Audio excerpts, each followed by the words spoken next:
हम लोग खास करके इस समय अरुणाचल में जिस प्रकार का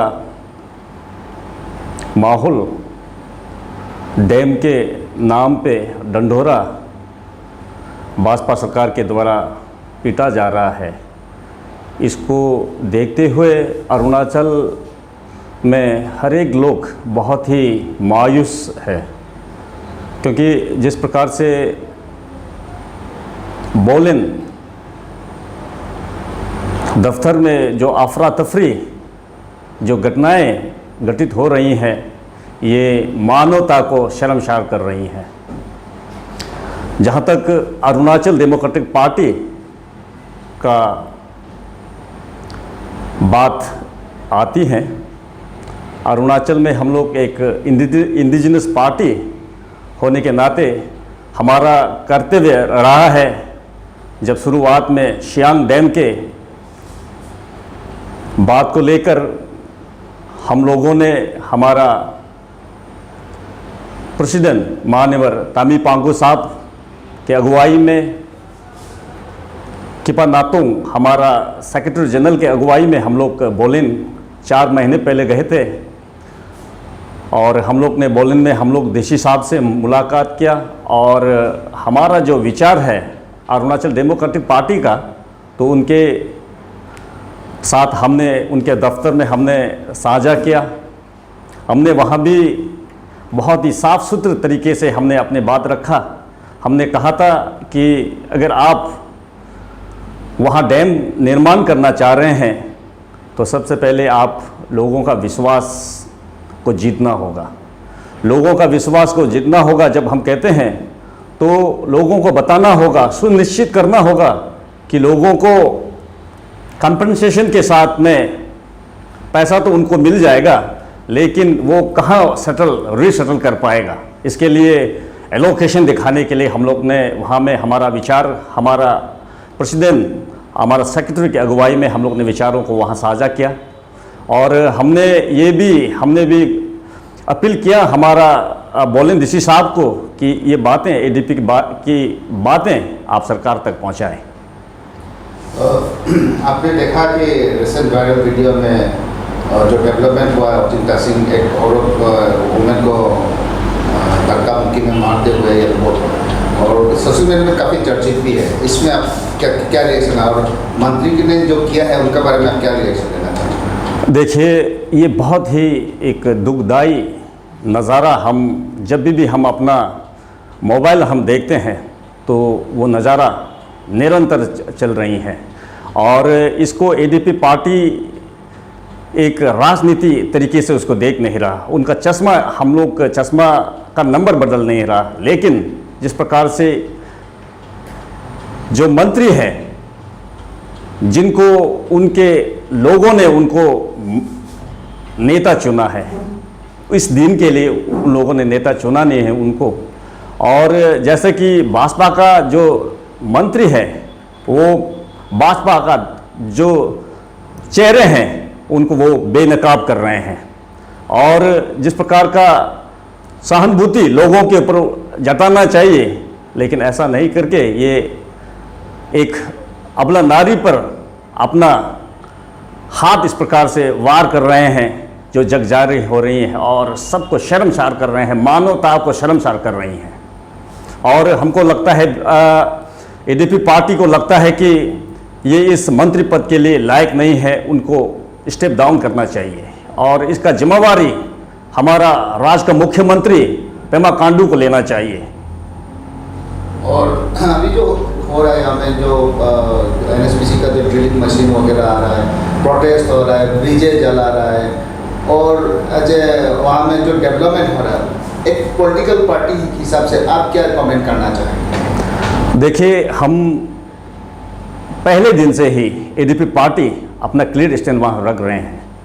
हम लोग डेवलपमेंट क्षेत्र के लिए, कोई भी सरकार क्यों ना हो, प्रदेश के लिए अगर आप डेवलप करना चाह रहे हैं तो हम लोग ज़रूर इसको नकार नहीं रहे हैं।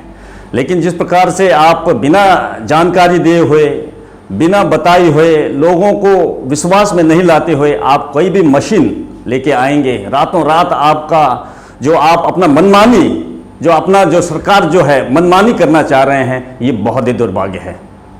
और एक बात कहना चाहेंगे कि मंत्री ने कल का एक प्रेस स्टेटमेंट में ये कहा कि उन्होंने जो धक्का मुक्की में औरत को ठेला या जो भी किया मैंने किया वो एक सेल्फ डिफेंस में किया, 1 नंबर। 2 नंबर बात है कि इस प्रोजेक्ट को लेकर 70% पब्लिक जो है डैम का पक्ष में है और 30% है पक्ष में नहीं है। इनमें आपको क्या राय रहेगा? देखिए, धक्का मुक्की का जो वीडियो है आप जग जाहिर हो चुके हैं और उसको आप उनको आप नकाब नहीं पहना सकते, क्योंकि जितने भी लोग वीडियो यहाँ वायरल हो रहे हैं उनको लोगों ने देखा, बहुत ही बारीकी से उनको देखा। और जिस प्रकार से सेल्फ डिफेंस का जब आप बात करते हैं तो हम लोग देख रहे हैं उस वीडियो में वो जो महिला है वो उनके मंत्री साहब के आगे आगे चल रही हैं, ना उन्होंने उनको देखा भी नहीं है, लेकिन वो पीछे से इस प्रकार से उन्होंने वार किया। ये बहुत ही शर्मसार कर रही हैं।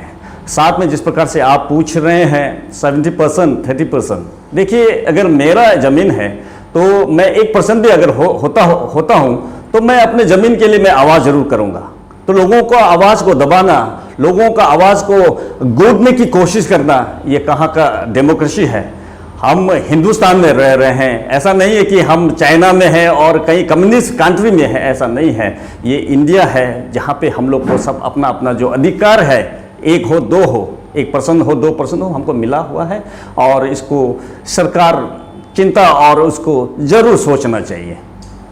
आने वाले दिन में एडीपी क्या सरकार का साथ काम करेंगे या एंटी डैम प्रोटेस्टर का साथ आप लोग कुछ ऐसे कुछ आप लोग का काम कुछ प्रोग्राम्स बनाएंगे आपने? देखिए, अभी जैसे कि हमने आपको कहा है कि सरकार, कोई भी सरकार हो प्रदेश में, जब कोई भी डेवलपमेंट का कार्य वो लोग करते हैं, हम लोग उनको ज़रूर समर्थन करते हैं। ऐसा नहीं है कि हम अपोजिशन पार्टी में हैं, हम अलग पार्टी में हैं तो हमारा ये नहीं है कि हम अपना प्रदेश को, अपना देश को हम लोग तरक्की करता हुआ नहीं देखना चाहेंगे। हम लोग ज़रूर हम लोग ज़रूर उनका सपोर्ट ज़रूर करेंगे, लेकिन जब आप पब्लिक को ज़बरदस्त करेंगे, पब्लिक को अपना मनमानी, अपनी जो ताकत है उनको आप दिखाएंगे, तो हम लोग एडीपी पार्टी बर्दाश्त करने वाले नहीं हैं।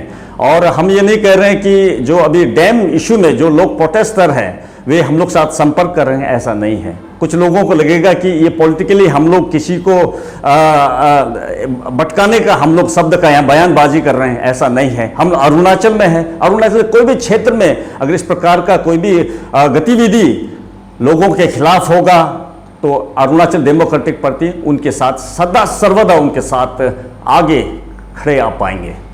अभी आप सिर्फ आपका तो एक प्रेस स्टेटमेंट ही है पूरा इशू में, क्या आप लोग फिजिकली वहाँ जाएंगे, जायजा लेंगे, पब्लिक का साथ बातें करेंगे, ऐसा कुछ आप लोग का पास मन में विचार है क्या आप लोग का पार्टी का? देखिए, इसके लिए हम लोग कुछ रणनीतियाँ हम लोग बनाएंगे, आपके माध्यम से हम अरुणाचल के समस्त लोगों को बताएं। ये जो है, ये मसला जो है, अगर बहुत ही रोक टोक नहीं करते हुए मानवता के कल्याण के लिए ये भाजपा सरकार निरंतर अपने गतिशील को बढ़ाते रहेंगे तो हम लोग यकीनन हम लोग ग्राउंड पे जाएंगे, हम लोग उन तमाम लोगों से मिलेंगे जो इस समय पीड़ित है, जो दुखदाई है, जो रो रहे हैं, जो आवाज़ बुलंद कर रहे हैं। और हम समझ रहे हैं कि एडीपी पार्टी, हमारा अगुवाई माननीय तामी पांगु साहब और किपा नातोंग साहब के अगुवाई में हम लोग घटनास्थल पर जाएंगे और वहाँ हम निरीक्षण करेंगे।